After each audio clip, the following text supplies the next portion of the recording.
voz de Jesús a su pueblo. Hola mis amigos, qué placer y gozo poder nuevamente encontrarnos para estudiar la palabra de Dios. Cuánto Dios nos ama que nos permite conocer las cosas del cielo y cada día más, hasta que finalmente un día lleguemos a la patria celestial. Quiere Dios bendecirnos en el día de hoy, quiere el Señor acompañarnos a fin de que el Espíritu Santo pueda guiar nuestra vida para que vayamos entendiendo más y más en lo que el Señor nos llama y nos habla de cerca. Habla a sus iglesias para que nosotros podamos entender no solamente en la hora en la cual nos toca vivir, sino estar preparados y listos para el encuentro final con Jesús. Que Dios nos bendiga y que Dios les acompañe también al otro lado a fin de que entendamos las cosas del cielo. Ahora, el tema de hoy, la voz de Jesús que nos llama a revivir en su verdad. En realidad hoy nos toca esa parte que, bueno, ya la vamos a entender. A revivir y que tiene que ver con esta hora. Siempre, nunca olvidemos que Cristo está hablando es un mensaje universal al estudiar las 7 iglesias. Es un mensaje que tiene que ver con el tiempo de Juan y por supuesto con nuestra hora actual. Y vamos a notar de esta forma cómo aún problemas que había en esos días están en el día de hoy dentro del remanente de Dios. Esto es serio, en gran manera. Y por supuesto, así entenderemos mejor el mensaje a la Odisea cuando lleguemos a él y los temas que vienen que serán de muchísima importancia. Bien, 3 mensajes universales. ¿Qué tenemos allí, Alicia? Yo conozco tus obras. Cristo conoce nuestro carácter, conoce por supuesto nuestra mente y conoce nuestras obras. Se pone énfasis en esto, porque solamente a veces entendemos qué grande, qué pensar que estamos viendo en una hora tan crucial de la historia y no entendemos nada acerca de lo que acabamos de leer. Si todo el conocimiento nos lleva a la acción plena, de ninguna manera llegaremos a la eternidad. Y eso es lo que tenemos que entender. Amigos míos, no nos confundamos con la gracia de Dios. Dios es admirable Jesús que vino a redimirnos del pecado. Y Él está abogando por nosotros. Pero nosotros tenemos que también unirnos a Él para que podamos ser salvos y para que Él pueda hallarnos justos por su gracia allí ante el trono de Dios en el santuario celestial. Al que venciere. Por eso constantemente se recalca eso en el mensaje a las 7 iglesias. Que después de todo tienen que ver aún cuando llega a su parte final, hasta con el juicio investigador que algunos estamos estudiando detenidamente en estos días. Ahora, al que venciera, hay una victoria que obtener. Nuestro carácter es defectuoso por causa del pecado. Es un carácter manchado por la transgresión. Por lo tanto, somos débiles y enfermizos. Solamente Dios puede sanarnos y llevarnos a la verdadera salvación. Y luego continúa diciendo: el que tiene oído, oiga lo que el Espíritu dice a las iglesias. Cristo dejó al Espíritu Santo para que obrara en nuestro corazón. Él les prometió a los discípulos y cuando estudiamos su palabra sentimos la influencia del Espíritu de Dios que está trabajando en nuestra mente, en nuestro ser, que nos llama al arrepentimiento para que así acudamos a Él, andemos en sus caminos y nos preparemos para la eternidad. Nunca olvidemos esto. Por eso el mayor engaño que Satanás levantó en esta hora, y de él ya no está, excepto el remanente, de que el Espíritu Santo no existe, que es realmente un poder que proviene de Dios o proviene de Jesús. No, es una persona que está intercediendo en nuestra mente, en nuestro corazón. De lo contrario no entenderíamos nada mientras Cristo intercede en el santuario celestial. El que tiene oído, oiga lo que el Espíritu dice a las iglesias. Es el Espíritu de Dios el que está hablando allí. Juan se encontraba en Patmos y ahora vamos al repasito rápido para poder entender, por supuesto, bien lo que tenemos en el día de hoy. Estaba allí en Patmos prisionero, como ya conocemos, ¿verdad? Y en donde Jesús toma, y es notable que toma esas 7 iglesias hasta con nombres. Los nombres de aquel entonces, ¿verdad?, coinciden con lo que Cristo iba a enseñar, para que aún la historia nos ayude a entender, nos ayude a comprender lo que tiene que ver el mensaje de Dios. Por eso el mensaje no es únicamente para estas 7 iglesias, sino por supuesto, como dice Apocalipsis 1:19, escribe las cosas que has visto y las que son y las que han de ser después de estas. Se sienten reavivados nuestros hermanos que vivieron en esos días y nosotros también, por la gracia de Dios, estudiando la gran profecía y llamado de Cristo a sus iglesias en este mundo, que Él vino para rescatarlos del pecado. Estudiábamos acerca de Tiatira, como ya conocemos. Tiatira, que quedaba a los 56 kilómetros de Pérgamo, ¿verdad? Una ciudad de refugio, en realidad solamente lo menciono para que podamos retomar el tema. Había una estabilidad económica allí y el dios Apolo era la deidad principal, porque ellos eran fabricantes de telas y artesanías muy particulares que le daban una vida cómoda. En la unión de trabajadores, por eso allí se habla mucho acerca de ello cuando hicieron los sindicatos, que hasta el día de hoy los tenemos, y que por supuesto se esforzaron por hacerlo mejor en aquellos días que ellos consideraron. Bien, ahora bien, entramos a la iglesia de los mártires cuando mencionábamos a los mártires de Tiatira, porque la vida en Tiatira era una vida muy especial, una vida llena de compromisos y pecados y cosas, y el pueblo de Dios tenía que andar en armonía con la voluntad de Dios. Pero claro, como ya sabemos, allí en Pérgamo la iglesia había apostatado. En realidad toda doctrina del paganismo había entrado. Y después de eso viene la persecución, por eso fue la iglesia de los mártires. El poder papal en el 538 comienza una atroz persecución, hasta el 95, allí pongo solamente dije mal, no 95, sino que hasta 1517, cuando las 95 tesis de Lutero son clavadas en la Universidad de Wittenberg. Vamos a ver un poquitito más de cerca y vamos a entender hoy eso. En 1517 entonces ocurre algo ya diferente y por eso Dios envía el mensaje a Sardis. Eso debe quedar claro. Dios tiene su remanente. Lo tuvo en aquellos días, lo tuvo a través del tiempo, a pesar de las horas difíciles, y lo tendrá hasta cuando Él regrese. Satanás no puede vencer al remanente. Sardis, quinto mensaje, es lo que vamos a ver hoy exclusivamente. Bueno, y vamos entonces al viajero de la profecía, que es Cristo mismo. Desde la cruz hasta el fin del pecado, cuando se termine el pecado para siempre. Para eso Cristo murió en la cruz del Calvario. Él dio su vida para que nosotros podamos heredar la vida eterna y podamos vivir para siempre. Allí estaba mientras veía a los ladrones que eran colgados en el madero y a Él le tocaba el turno para ser clavado entre dos ladrones, nada menos. En ese día dramático y triste de la historia, el universo observaba el cuadro. Juan ve, el cielo se abre por la orden divina y Juan es transportado para ver en visión las cosas que estamos viendo y que ya estamos estudiando. Éfeso, la iglesia de Esmirna, luego Pérgamo, luego toma la ciudad de Tiatira, luego Sardis. Y tenemos un color diferente porque allí vamos a quedarnos hoy. Después continúa Filadelfia y la Odisea. Y por supuesto teníamos un periodo muy particular. Esto debo recalcar desde hoy ya. ¿Por qué?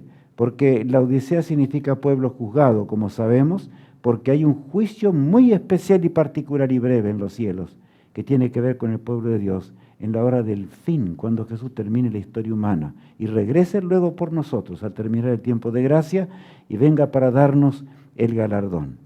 En ese día comenzará el milenio, y cuando comience el milenio será alegría y gozo para todos los salvados. Yo quiero estar en ese día, yo sé que tú también. Por lo tanto, oremos para que Dios nos bendiga y para que hagamos las obras de Dios y podamos llegar a ese trono de Dios, que Dios anhela que conozcamos, que entendamos y comprendamos. Y al fin del milenio, he aquí que Satanás será destruido con todos los pecadores, como ya hemos recalcado muchas veces. Ahora, ¿estamos preparados nosotros para ese momento? ¿Estamos listos realmente para cuando Jesús vuelva? El único tiempo de gracia que tenemos es ahora, porque la segunda parte del juicio, que es el milenio, y la tercera, que es la parte ejecutiva, cuando se ha destruido el pecado para siempre, ya no habrá más oportunidades de ninguna especie. Ahora es el tiempo de arrepentirnos y volvernos a Dios de todo corazón. Por eso, mi apreciado amigo y hermano en Cristo Jesús, vayamos pensando siempre en la eternidad. No más pecado. Ese día se acerca velozmente sobre este mundo. Cristo murió en la cruz para que nosotros vivamos por Él. Satanás arrebató al hombre la vida eterna. Mas Cristo, con su muerte expiatoria en la cruz, devolvió la posibilidad que si nosotros queremos y elegimos, nunca pensemos que nos vamos a perder. Su gracia es infinita. Nadie debe pensar de que se va a perder si nosotros somos fieles. Pero recordemos las palabras que primero mencionábamos. Tenemos que vencer. Tenemos que escuchar la voz del Espíritu de Dios. Y así solamente podremos vencer, ¿verdad? Entonces, Él nos va a llevar a un hogar feliz. Iglesia reformada, porque Sardis es esa etapa de la historia por un lado, y en el tiempo de Sardis es lo que ocurrió. En realidad ocurre la reforma, o sea, la reforma histórica, pero no reforma allí, sino que hubo una lucha enorme y comenzó a resurgir algunas verdades perdidas que se habían perdido ya allí en Tiatira, como decíamos recién, y comienza a resurgir en Sardis. Y Cristo toma esa iglesia para representar los días de la Reforma y los días dramáticos. Las 95 tesis de Lutero tienen relación directa con los textos que vamos a leer hoy. Y también en 1798, el fin del periodo papal de 1260 años. Dios tuvo un remanente a pesar de la tremenda persecución. En 1798, el Papa Pío VI es llevado prisionero por el general Berthiers por orden de Napoleón Bonaparte, y entonces se cumple la profecía. Y ahí me quedo porque no es el tema de hoy, simplemente. Ya conocemos lo que estamos estudiando, la palabra de Dios acerca de ello, de manera que vayamos ahora. Cristo en el santuario celestial siempre dirigió a su pueblo desde que ascendió a los cielos, en forma muy particular. Desde su santuario Cristo mira a este mundo. Lo miró primero por 1810 años, en ese periodo de las iglesias que se desarrollaron durante ese tiempo, y también, ¿verdad?, las que se desarrollarían en el tiempo del fin, mientras Jesús realizase su intercesión en el lugar santísimo del templo celestial. Ahora, Sardis, el significado de Sardis es los que quedan. Y es notable porque, vamos a ver hoy, aún eso coincide con el tiempo histórico. Los que quedan. Allí en Sardis quedaban algunos que hacían la voluntad de Dios y andaban en los caminos de la vida eterna. Sardis era la capital del reino de Lidia. De manera que estamos viendo todo eso en la pantalla. Ahora, lea Alicia J. lo que dice. Culto a Cibeles, madre de los dioses. Bueno, era un paganismo profundo. Y por supuesto que durante la Edad Media, estoy comparando ahora, hubo un paganismo mezclado con el cristianismo aterrador. De manera que nuestros hermanos de Sardis se vieron también en el mismo problema, en el drama, a pesar de que ellos tuvieron que luchar contra ese culto a Cibeles, ¿verdad? Y que era madre de los dioses paganos. Y ahora, en la siguiente frase. Carreras de obstáculos donde terminaban en orgías. Todo era base de esas ideas, por supuesto, satánicas, que nada tenían con la verdad de Dios, absolutamente nada. Entonces, ellos tienen eso, porque podemos recalcarlo, ¿verdad?, que se inventa la moneda. Eso es histórico simplemente en ese periodo. Y tal vez eso coincide un poco, porque aunque ese poder que vendría y perseguiría durante 1260 años, en realidad usó mucho, lo digo en forma simbólica, la moneda, ¿entendemos? Y se hizo de los capitales más grandes de este mundo. Y bien que los tiene guardados para un tiempo especial que nos aguarda a nosotros. Ahora, innumerables guerras y constantes conflictos. ¿No se parece eso a la hora actual? Estamos viviendo la hora del fin de la historia. Y Jesús anunció que en los días finales, guerras, nación contra nación, reino contra reino, sería algo terrible. Y por otro lado, por eso recuerdo simplemente la hora en que estamos viviendo. El mensaje a Sardis. ¿Cuál es el mensaje a Sardis? Apocalipsis 3, versos 1 al 6, iremos leyendo. Y dice así. Escribe al ángel de la iglesia en Sardis, el que tiene los 7 espíritus de Dios y las 7 estrellas, dice esto. Bueno, Cristo habla aquí en una forma muy, muy clara. Yo quiero recalcar algunas frases de la primera parte de este texto. Escribe al ángel de la iglesia de Sardis, el que tiene los 7 espíritus de Dios. Allí está hablando claramente de lo que es el Espíritu Santo de Dios. Está hablando que nada pasa desapercibido ante la vista de Él, que nada va a pasar así nomás al azar en la historia del pueblo de Dios. Dios conoce y Dios, mediante el Espíritu Santo, es el que obra en nuestros corazones, en nuestro ser. A mí me gusta pensar en que la divinidad en su plenitud, el Padre, el Hijo, el Espíritu Santo, están moviéndose constantemente desde que el hombre cayó, hasta que lleguemos a la eternidad y ya no haya más pecado para siempre. Continúa diciendo: yo conozco tus obras, que tienes nombre de que vives y estás muerto. Yo creo que no puede haber una frase peor que esta.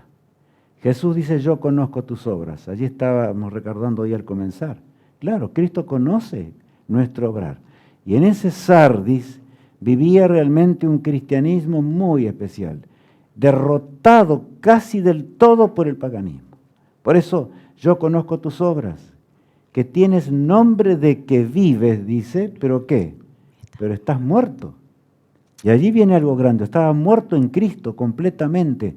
Y es un tiempo de persecución terrible, como ya conocemos de la Edad Media. Ahora bien, claro, en el Sardis literal también ocurrió eso. Pero veamos allí el versículo 2. Sé vigilante y afirma las otras cosas que están para morir, porque no he hallado tus obras perfectas delante de Dios. El Señor con amor llama a su pueblo. Sé vigilante y afirma las obras, las otras cosas que están para morir. O sea, que se volvieran a Dios, que no murieran para siempre, eternamente, lo que está hablando Dios allí. Porque no he hallado tus obras perfectas delante de Dios. Yo les pregunto, ¿puede aceptar Dios obras nuestras que no sean perfectas? No. El Espíritu Santo de Dios es perfecto. Por eso Jesús dijo en cierta ocasión: sed perfectos como vuestro Padre que está en los cielos es perfecto. El ser humano por naturaleza no es perfecto. Por supuesto que no. Pero por la gracia de Dios debemos luchar con nuestro carácter, con nuestras neuronas totalmente arruinadas del pecado y con nuestro ser entero, a fin de que vayamos cada día subiendo, por usar un lenguaje simbólico simplemente, en ese parecernos a Jesús, que significa un camino de santificación y de andar en armonía con la voluntad de Dios. El verso 3 nos agrega: acuérdate, pues, de lo que has recibido y oído, y guárdalo y arrepiéntete, pues si no velas, vendré sobre ti como ladrón, y no sabrás a qué hora vendré sobre ti.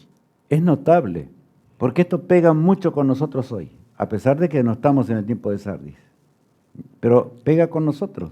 Acuérdate pues de lo que has recibido y oído. ¿Qué habían oído? Palabras de la verdad, palabras de la salvación. Sabían la historia de lo que era realmente la vida cristiana, pero desgraciadamente el paganismo era tan fuerte, pero Dios lo llama al arrepentimiento. La única solución para el cristiano es el arrepentimiento.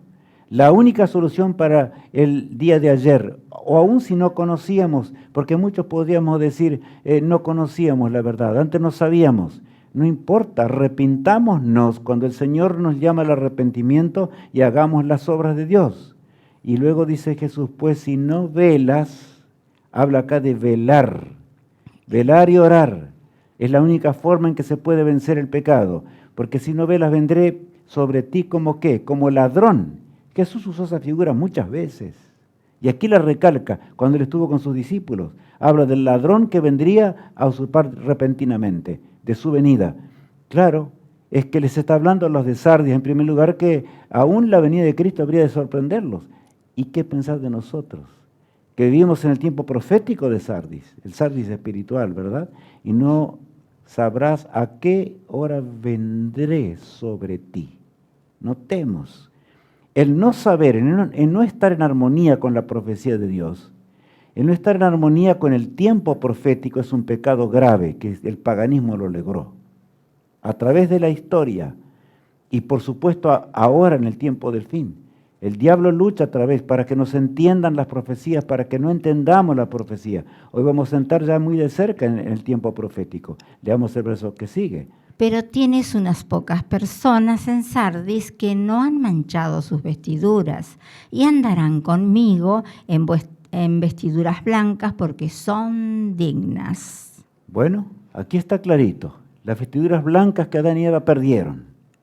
La perdieron ese ropaje celestial de brillo de luz por causa de la desobediencia y por causa del pecado. Y el Señor le habla claramente a nuestros hermanos de Sardis que se arrepintieran para que de veras podrían andar en vestiduras blancas en la patria celestial. ¿Y nosotros qué les parece? Jesús hace todo, la salvación es que volvamos otra vez a ser perfectos como Dios nos creó una vez y que en el transcurso de la eternidad alcancemos más allá de lo que nosotros podemos entender y comprender. Es imposible que comprendamos las cosas eternas de aquel que nos amó y dio su vida por nosotros en la cruz del Calvario. Por lo tanto, Él dice, sé digno de la muerte mía en la cruz del Calvario. Sé digno de invocar mi nombre. Sé digno de lo que significa rechazar a las teorías diabólicas, porque Satanás es el enemigo de Dios y estamos en ese enorme conflicto entre el bien y el mal, sin lo cual no se puede entender nada. Por lo tanto, nunca vayamos a ser tentados para vivir una vida de ritos y ceremonias, yendo a la iglesia, cumpliendo con ciertos deberes. ¿Y qué ganamos con eso? A menos, y no importa qué iglesia sea, ¿verdad? Estoy hablando así para todos. Bueno, ahora bien, ¿qué ganamos con eso si realmente no nos arrepentimos y cambiamos y estamos cubiertos de las vestiduras blancas? Continúa diciendo, El que venciere será vestido de vestiduras blancas, y no borraré su nombre del libro de la vida, y confesaré su nombre delante de mi Padre y delante de sus ángeles. es notable que aquí Cristo está hablando ya en el futuro. Y les habla a los de Sardis que llegaría ese momento. Yo no sé cuánto entendieron ellos acerca de ese momento, cuando Cristo limpiaría el pecado para siempre, en el lugar santísimo del templo celestial.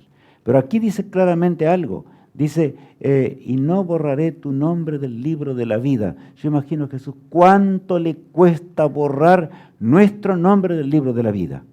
Él nos amó, dio su vida, dejó un trono excelso, y habrá de llevar los estigmas de lo que significó su sacrificio por los siglos de una eternidad.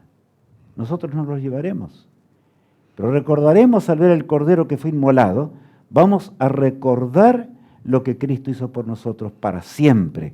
Todo el universo habrá de admirarse por ese amor insondable que Jesús tuvo por nosotros.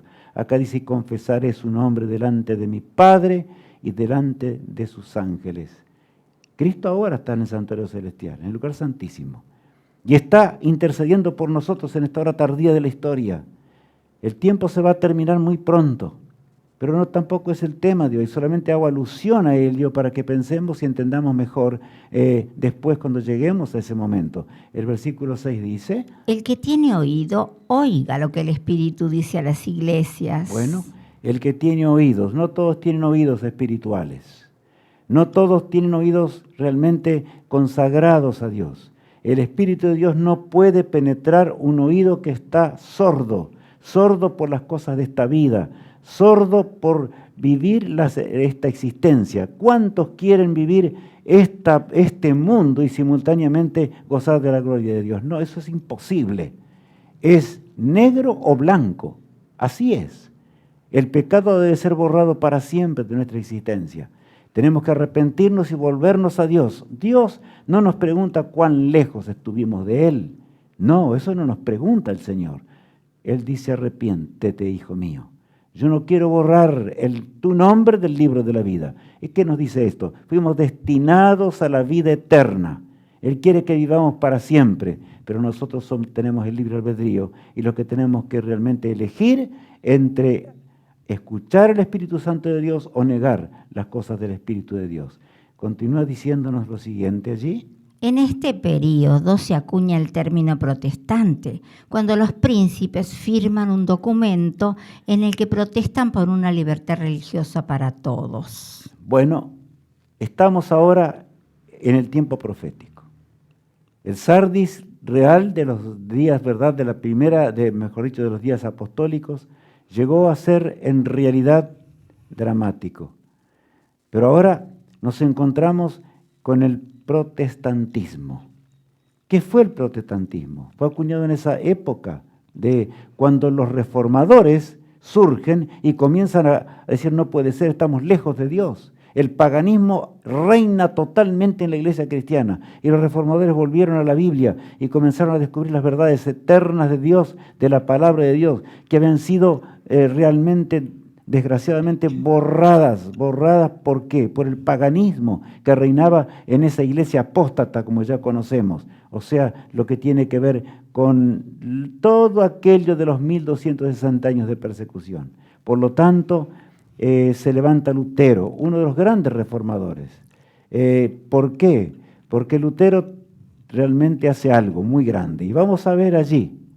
Comenzamos a ver, Lutero vivió, ¿verdad? Allí aparecen las fechas, desde 1483 hasta 1546. Un gran hombre de Dios. ¿Quién era Lutero? Un doctor en las cosas, un doctor realmente en teología de aquellos días. Pero un día iba subiendo las escalinatas, porque así le habían enseñado, las escalinatas iba subiendo de rodillas para alcanzar la salvación, porque se enseñaba que realmente el que realizaba el sacrificio y el sacrificio, salvación por obras. Pero yo les pregunto, ¿la salvación es por obras o por fe? Es por fe. Y Lutero recuerda el texto. ¿Qué texto recuerda? Ahí tenemos el texto, vamos a leerlo. He aquí que aquel cuya alma no es recta se enorgullece, mas el justo por su fe vivirá. Qué texto admirable de Habacuc 2:4, ¿verdad? Donde dice aquí que aquel cuya alma no es recta, esos pensamientos acuden la mente indudablemente guiado por el Espíritu de Dios. En la vida de aquel gran hombre de Dios que estaba dándose cuenta del pecado enorme que había. Y mientras subía la escalinata, un día cae postrado, así como lo vemos en la lámina, y exclama lo que nosotros tenemos: el justo por la fe vivirá. Lo otro simplemente es el orgullo humano y nada tiene que ver con la salvación. Nada absolutamente. Petrificados quedaron aquellos que vieron semejante escena. Realmente confesar que Cristo, confesar de que la iglesia realmente era transgresora de los mandamientos de Dios, era un pecado de muerte. Pero Lutero no teme a eso. Y Lutero fue colocado allí de tal forma que Dios dio en forma muy clara, a fin de que él no muriera. Muchos reformadores murieron. Yo no voy a entrar aquí en la historia de todos ellos. Murieron por Jesús en aquellos días, pero Lutero no murió. El Señor claramente lo protegió a través de los reyes. Allí vamos a leer alguna cosa que dice ahí en la frase siguiente. Hombre de valor y estudio de la palabra de Dios. Un valor inquebrantable. Un estudioso de las Sagradas Escrituras que realmente nosotros deberíamos imitar en forma muy sublime en esta hora, en la hora actual en la cual nos toca vivir. Lutero no avanzaba en la palabra de Dios a otro texto mientras no entendía el anterior. Así fue Lutero traduciendo la Biblia del idioma original al alemán, en el caso de él, ¿verdad? Y bueno, por supuesto tenemos todos los otros reformadores, pero Dios usó a Lutero en una obra muy, muy particular. Es notable porque el 31 de octubre de 1517, allí él hace algo que realmente fue impresionante, y lo dice la frase de abajo, Alicia. Pórtico de la Iglesia de Todos los Santos en Wittenberg. Bueno, en el pórtico de la Iglesia de Todos los Santos, en la Universidad de Wittenberg, que era muy importante allí en Alemania, ¿qué hace Lutero? Va y clava las 95 tesis. Y las 95 tesis aclaraban los pecados horrendos en los cuales la Iglesia se encontraba. El pecado era denunciado con claridad, como nosotros tenemos que hacerlo hoy. Hoy hay pecado sobre la tierra en extremo. Jesús pronto volverá. Va a terminar con este mundo de pecado.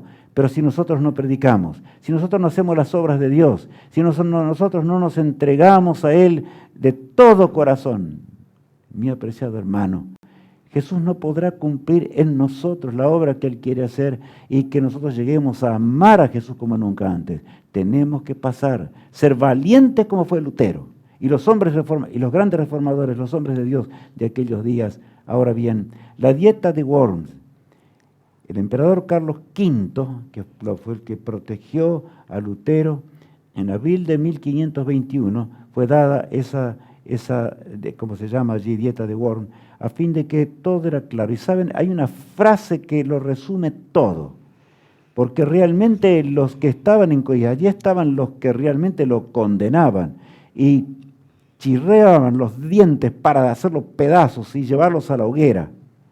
Sin embargo, Lutero dijo con sinceridad: yo no puedo creer en los hombres, no puedo creer en el paganismo que reina en esta iglesia, que no es de Dios. Y la frase esta es célebre. ¿Qué dice esa frase? Aquí estoy, no puedo hacer otra cosa. Aquí estoy. ¿Qué quieren que yo haga? Aquí estoy, no puedo hacer otra cosa. ¿Tú puedes hacer esto con tu fe? Estaba dando un testimonio público en el tiempo de terrible persecución, pero un testimonio viviente. Dios necesita hombres y mujeres que en esta hora final de la historia tengamos ese valor y vayamos con el poder de Dios a anunciar las nuevas de la salvación en Cristo Jesús. Y sobre todo, la hora solemne en la cual vivimos, el mensaje de los 3 ángeles, para que el mundo entienda y los gobernantes del mundo comprendan, este mundo de guerras pueda realmente tambalear ante la voz poderosa del Espíritu de Dios dado a su pueblo. Dios anhela entregarnos su Espíritu, pero mientras no tengamos el Espíritu de Lutero, la obra no va a terminar, mis apreciados hermanos en Cristo. Necesitamos una experiencia diferente, que hoy por hoy no la tenemos.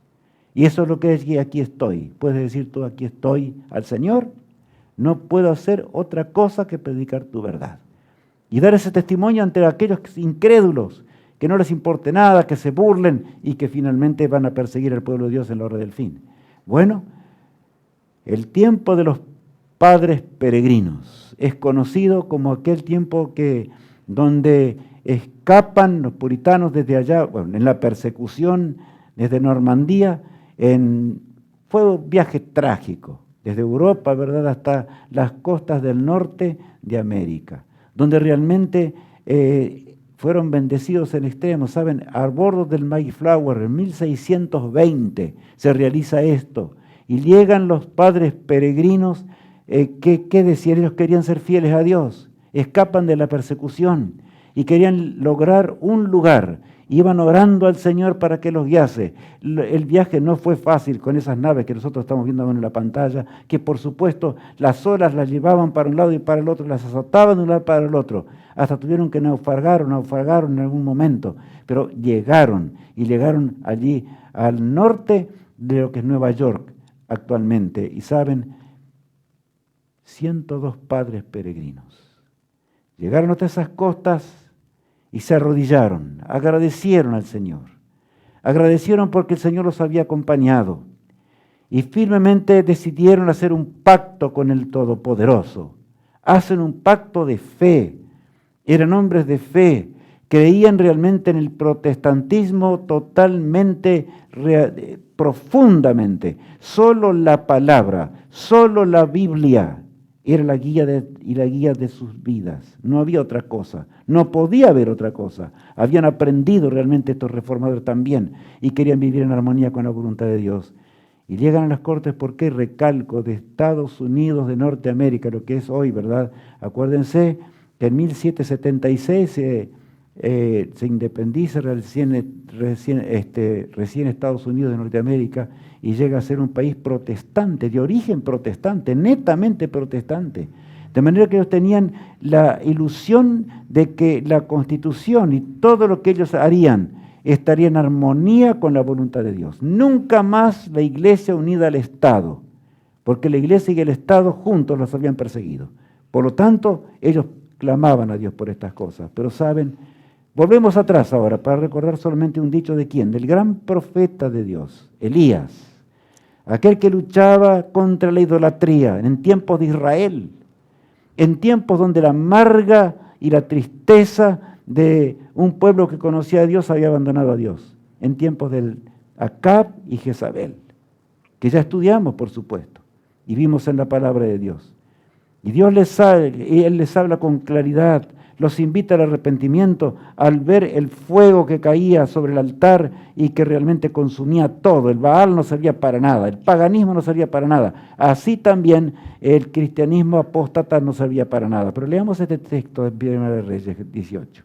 Y acercándose Elías a todo el pueblo, dijo: ¿Hasta cuándo claudicaréis vosotros entre dos pensamientos? Si Jehová es Dios, seguidle, y si Baal, id en pos de él. Contundentes las palabras del profeta de Dios. Elías, poco tiempo después, sería llevado a los cielos como ejemplo del pueblo que habría de vivir en los días cuando Cristo regrese. Y estará vivo cuando Jesús regrese. En realidad, el pueblo actual de Dios, que es el mismo de aquellos días, ¿verdad? Y que es fiel a Dios, vive en la hora en la cual estas palabras son reales. Elías le dice: ¿hasta cuándo claudicaréis entre dos pensamientos? No puede existir en la mente del justo. No puede haber en la mente de aquel que ama a Dios. No puede acudir un pensamiento que está vacilante entre el mundo y Dios, entre las doctrinas de Satanás y las doctrinas de Jesús, entre lo que no es salvación y por supuesto no tiene nada que ver, va contra Dios. Salvación por las obras es lo que el diablo colocó. Simplemente ¿por qué? Porque el diablo perdido no pudo hacer nada, por supuesto, ni aún con Cristo en la cruz del Calvario. Entonces se ocupa de engañar. Engañó también a Israel y por supuesto engaña a nosotros hoy, si no queremos hacer la voluntad de Dios. ¿Qué respondió el pueblo? Y el pueblo no respondió palabra. Bien, callados. ¿Y significa, podemos quedar callados como cristianos? No. El que queda callado es porque no tomó ningún tipo de arrepentimiento ni solución en su vida. Y el pueblo no respondió palabra. Todas las obras de Dios fueron hechas. Hoy tenemos que pensar en nuestros días. Mirar hacia atrás en la historia, las profecías de Dios, que se cumplieron en forma fiel, maravillosamente fiel. Todo se ha cumplido ante nosotros. Y Dios nos dice: ¿qué haréis? ¿Claudicaréis entre dos pensamientos? ¿Seguiréis vacilando entre terminar la obra de Dios y no terminarla? Porque algunos piensan: bueno, usted está bien, yo estudio, es lindo estudiar, conocer el tiempo del final, cuando la lluvia tardía va a caer, es lo que nos falta a nosotros, mis hermanos en Cristo. ¿Hasta cuándo claudicaréis entre dos pensamientos? La hora llegó, la hora es esta, no es otra. Y el que realmente no decida por Cristo y quede callado, aún asombrado por la verdad, no será salvo. Ahora tú te dices: ¿y tiene que ver eso con la dulzura de Jesús? Claro que sí. Porque Él te dice: hijo mío, no mueras. No permitas que yo borre tu nombre del libro de la vida. Yo quiero que tú seas salvo y vivas para siempre, por la eternidad. El Señor nos ama mucho. Mis hermanos, es la hora de volver a Dios como nunca antes. Es la hora de salvarnos y vivir para siempre. Y no pertenecer a un Sardis del fin. Y lo puse ese título de forma muy simbólica para que quede grabado en nuestra mente. El Sardis del fin. Si podemos trasladar lo que pasaba en Sardis a la hora nuestra, a la hora que nos toca a nosotros existir. Es el tiempo cuando surge la bestia, esa bestia, por supuesto, terrible. Leamos los pasajes allí. San Juan los ve allí en Patmos, ¿verdad? Estando en ese día también, y leamos.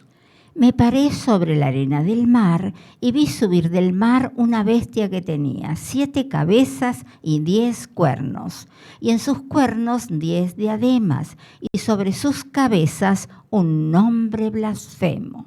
Saben, en realidad esos textos son extraordinarios de Apocalipsis 13, porque San Juan ve un tiempo muy particular, ve nuestro tiempo, ve un Sardis espiritual, en los cuales la mayoría de las cosas de la verdad se han perdido.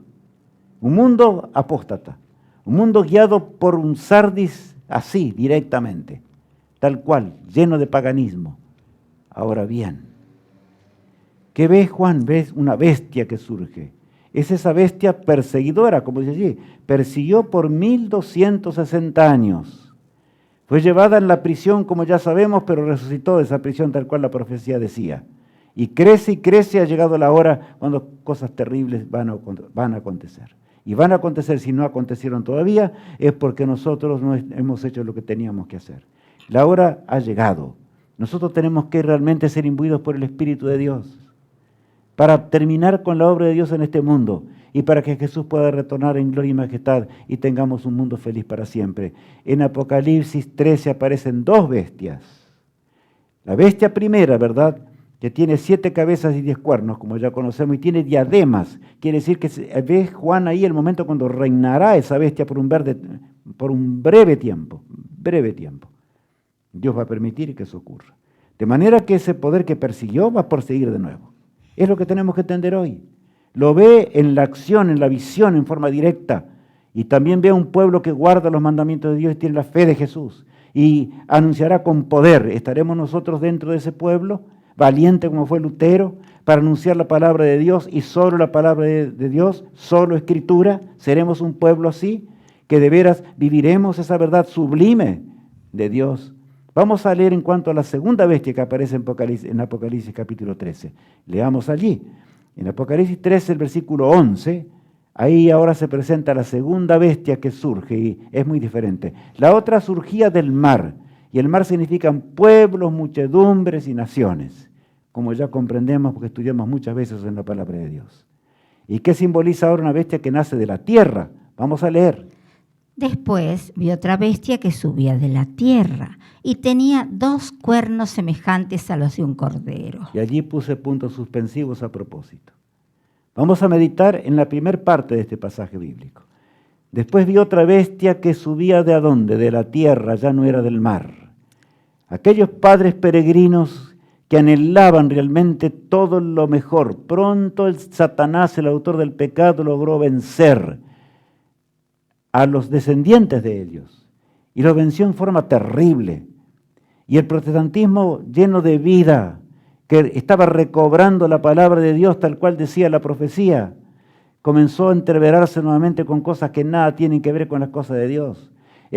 Sectas por acá, sectas por allá, se dividió. El protestantismo apóstata, en realidad el origen de Estados Unidos de Norteamérica, es un origen maravilloso, un origen glorioso, porque es un origen de la palabra de Dios. Su constitución tiene muchos principios de estos, por eso Dios los bendijo, pero ¿saben? Llegaría muy pronto a cumplirse la última partecita del texto, leamos. Pero hablaba como dragón. O sea que la bestia, que es un cordero de 2 cuernos, indicando los poderes separados, sin explicar más detalles, pero ¿saben? Pero habla como dragón. Y el dragón es el príncipe del mal. El mismo que le dio el poder a la bestia que por supuesto es Roma, ahora a través de un protestantismo apóstata habrá de entregarle el poder absolutamente en el último drama que nos espera a todos nosotros. ¿Somos fieles y seremos fieles? Yo digo, somos fieles en primer lugar. ¿Por qué no esperemos a mañana a ser fieles si hoy no somos fieles? El asunto del mañana en las cosas de Dios y en esta hora profética no se puede repetir más. Basta de mañana, porque los que dicen mañana se van a perder para siempre. Es hoy el día donde Dios nos llama, y nos llama poderosamente para que cambiemos de actitud, para que hagamos las cosas de Dios y venzamos la quietud espiritual. Repartamos libros a donde tenemos que repartir. Enseñemos la palabra de Dios a cualquier lugar. Trabajemos en nuestro hogar, mis hermanos. Tenemos hoy la tecnología en nuestras manos. Repartir los links a todos nuestros conocidos con el cual comerciamos, con uno y el otro y el otro. Ayer fui a cortarme el cabello y yo hablaba algo de estas cosas con el peluquero. Y él me miraba con los ojos grandes, que no conocen, no entienden las cosas de Dios. Pero mi apreciado hermano, es la hora cuando tú eres la antorcha viviente. ¿Volverás a la vida o te vas a quedar muerto? Como decía el lenguaje simbólico, ¿verdad?, muy claro de la iglesia de Sardis. ¿Qué haremos en esta hora, mi apreciado hermano en Jesús? Andaremos en los caminos de Dios. El protestantismo apóstata. ¿Qué hará ese protestantismo apóstata? Cuando llegue al colmo, será ese poder del protestantismo apóstata y la nación que lo posee, que junto con el Vaticano, van a atacar al pueblo de Dios. Esa es profecía neta. Por eso Apocalipsis 13, versículos 12 y 13 dice lo siguiente. Y ejerce toda la autoridad de la primera bestia en presencia de ella, y hace que la tierra y los moradores de ella adoren a la primera bestia, cuya herida mortal fue sanada. También hace grandes señales de tal manera que aún hace descender fuego del cielo a la tierra delante de los hombres. Ese poder que tuvo la verdad y la Biblia en sus manos, apostató de la verdad. Pasó lo que pasó en Sardis. Por eso Dios decía, tienes unas pocas cosas, pero están muriendo, revívelas. Es el título del tema de hoy. ¿Qué vamos a hacer? Vamos a revivir la verdad de Cristo, y con esa verdad de Cristo la llevaremos al mundo en forma tremenda, y para que Jesús venga pronto, pero no solo para eso, mi apreciado hermano, sino para que los que están al lado nuestro sean salvos también. Si amamos a Jesús, amaremos a nuestro prójimo y haremos las obras de Dios. Por eso, el protestantismo que apostató comenzó ahora a rogar por espíritus, que el Espíritu Santo se manifestara como ellos eran. Cambiaron el día de reposo, aceptaron el día de reposo falso, hicieron algunos textos, y entonces la famosa glosolalia. Pasaron muchísimo sobre la doctrina de hablar en lenguas, pero que no son lenguas reales. Son lenguas que no tienen nada que ver con las que Dios indicó para proclamar el Evangelio al mundo entero. No, claro. Por eso confundiría al mundo. Eso es lo que dice la palabra de Dios. Así, Dios había enviado el Espíritu Santo en forma muy particular en Pentecostés, y los discípulos fueron capacitados por ese poder para anunciar las nuevas de la salvación a todo rincón del planeta. Pero desgraciadamente, ese mismo poder, en este poder apóstata, habría de manifestarse, por supuesto, no ahora el Espíritu de Dios, sino haciendo las obras que son de la bestia, la primera bestia, ¿verdad? Pero ellos dicen, no, tenemos el Espíritu de Dios, hablamos otras lenguas, ya tenemos el Espíritu de Dios con nosotros. El mundo evangélico y protestante estaría entregado en esta condición. ¿No podemos abrir los ojos, hermano mío, en esta hora? ¿Será que no tenemos oídos para captar la voz del Espíritu Santo de Dios que nos habla tiernamente al corazón? Trabajaremos como nunca antes, haremos como nunca antes, habremos de entregarnos nosotros y nuestras posesiones, lo que tengamos, al servicio de Cristo. ¿Cómo vamos a enfrentar y perder la vida eterna en la hora final en la cual nos toca vivir, con tanta luz que poseemos? Continúa diciendo allí en Apocalipsis 13. Y engaña a los moradores de la tierra con las señales que le ha permitido hacer en presencia de la bestia, mandando a los moradores de la tierra que le hagan imagen a la bestia, que tiene la herida de espada y vivió. Y se le permitió infundir aliento a la imagen de la bestia, para que la imagen hablase e hiciese matar a todo el que no la adorase. Entonces, ¿quién dará el poder para la última persecución?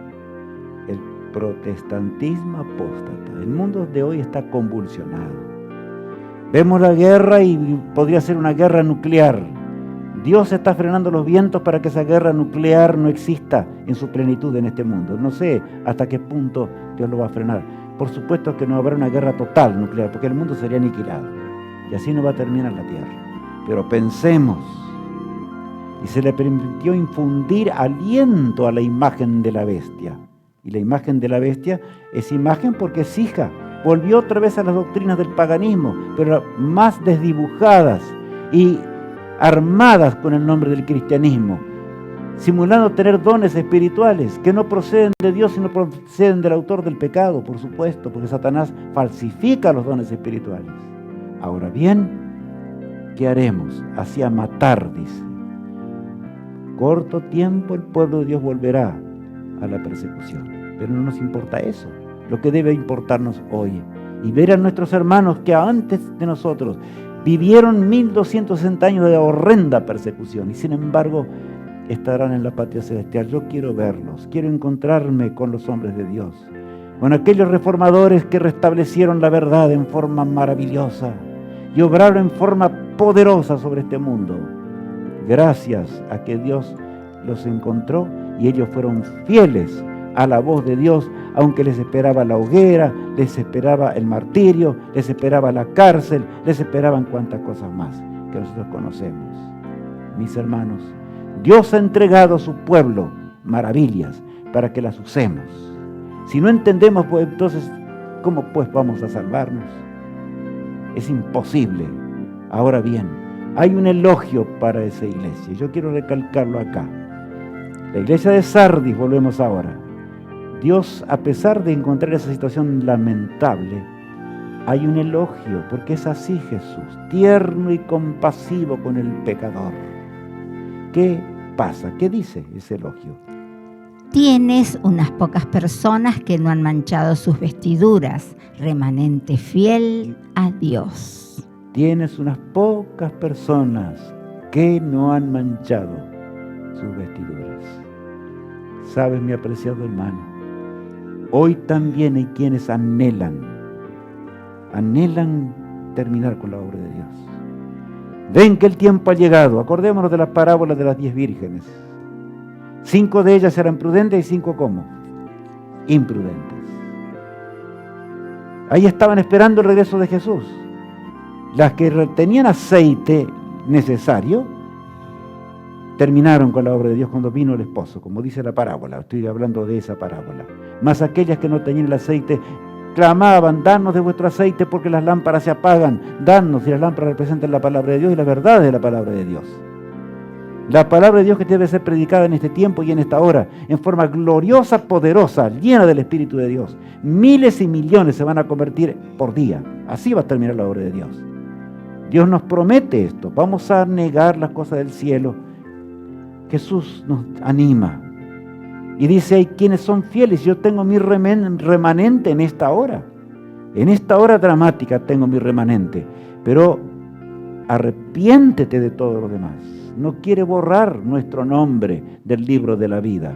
El reproche. Ojalá que nosotros nunca recibamos esto para alejarnos de Dios. ¿Qué dice allí? Tienes nombre de que estás vivo y estás muerto. Puedes conocer toda la Biblia y estar muerto.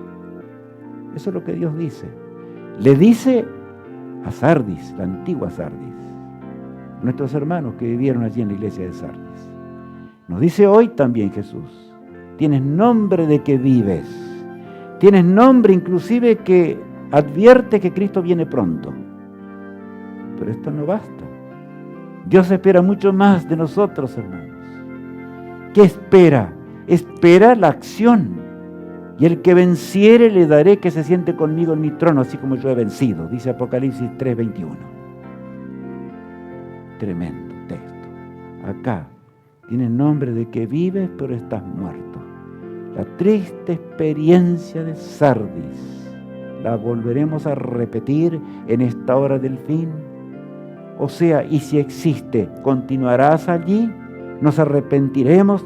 ¿Tomaremos una decisión para salir de esa letanía y letargo espiritual y cambiar nuestra existencia y volver a Dios? Tú que me ves allí en la pantalla, puedes orar a Dios. Pídele al Señor en este momento que el Señor te acerque, que el Señor te dé arrepentimiento, que el Señor te ponga voluntad para hacer las obras de Dios, que te ponga la voluntad para dejar la tibieza espiritual y volver de corazón a aquel que dio su vida y lo arriesgó todo en el Gólgota cruel por nuestras transgresiones. Es la voz de Cristo la que nos llama. No es Rubén Arn, no. Es la voz de Jesús la que nos llama tiernamente.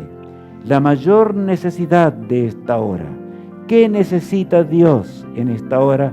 La pluma inspirada nos dice lo siguiente: la mayor necesidad del mundo es la de hombres que no se vendan ni se compren, hombres que sean sinceros y honrados en lo más íntimo de sus almas, hombres que no teman darle al pecado el nombre que le corresponde, hombres cuya conciencia sea tan leal al deber como la brújula al polo, hombres que se mantengan de parte de la justicia aunque se desplomen los cielos. Qué cita maravillosa, guiada por Dios indudablemente. la mayor necesidad del mundo. ¿Cuál es? Templos grandes, eventos grandes. No, Dios no nos habla de eso. Era de hombres que no se compren ni se vendan, que sean leales al deber como la brújula al polo. ¿Queremos más claro? Que dejemos de estar muertos espiritualmente, porque no basta con creer que Cristo vendrá pronto, no basta inclusive con habernos bautizado y aceptado todos los mandamientos de Dios. Si nosotros no entramos en ese reavivamiento, ¿es Dios el que está fallando? La profecía ha indicado esta hora, ¿es Dios el que falla? No. Aquí estoy, como hombre pecador, mi hermano, pidiendo al Señor que Él nos reavive espiritualmente. Reaviva esa fe que perdiste, dice Dios, para que puedas actuar como aquellos hermanos tuyos en la fe, que aunque estén en la tumba hoy, pronto saldrán de ellas en forma victoriosa. Y tú que ves todas las profecías cumplidas, ¿qué harás en esta hora tardía? Apocalipsis 3:6, terminamos el texto de Sardis, dice así: el que venciere será vestido de vestiduras blancas, y no borraré su nombre del libro de la vida, y confesaré su nombre delante de mi Padre y delante de sus ángeles. Qué mensaje tremendo, que después recalcado en la Odisea, pero se dan cuenta. Al que venciere será vestido de vestiduras blancas, y no borraré su nombre. No temamos a Jesús, temamos al pecado. Acudamos a Cristo, el único que puede limpiar nuestras transgresiones. Volvámonos a Dios. Por eso, nuestro himno oficial dice lo siguiente: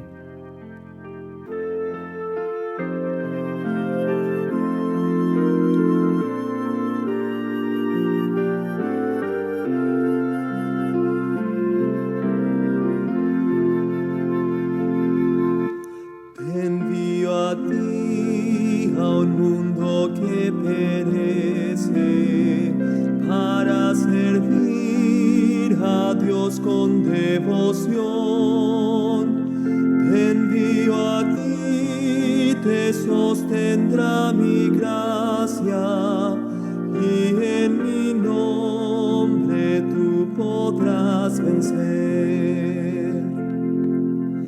Te envío a ti, a un mundo desolado, que olvidó el precio de la cruz.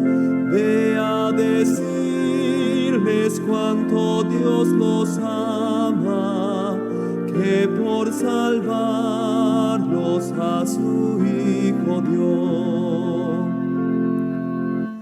Tal vez mañana sea ya muy tarde y la cosecha puedase perder. Hoy es el día, anda y no te tardes, contigo iré la mies a recoger. Te envío a ti, aunque el sendero pase por valles negros de tribulación. Se acerca el día en que podré decirte: buen siervo fiel, recibe el galardón.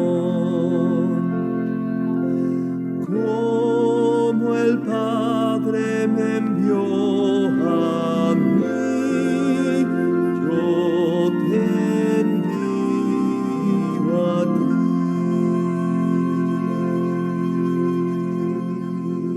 débiles como somos, pidamos fuerzas a Jesús, el autor de la vida. Padre amado, gracias por tu amor y misericordia.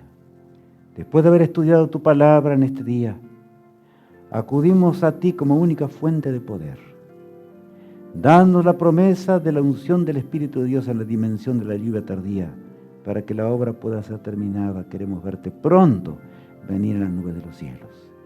Te suplicamos y te rogamos esto en el nombre precioso tuyo que moriste en la cruz del Calvario.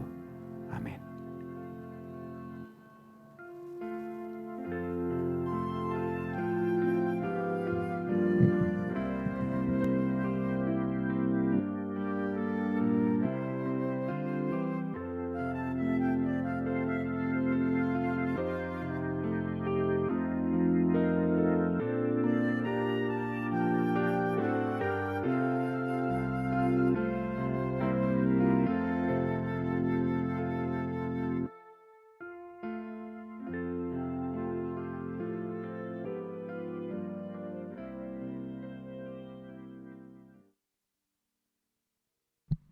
Listo, Rubén.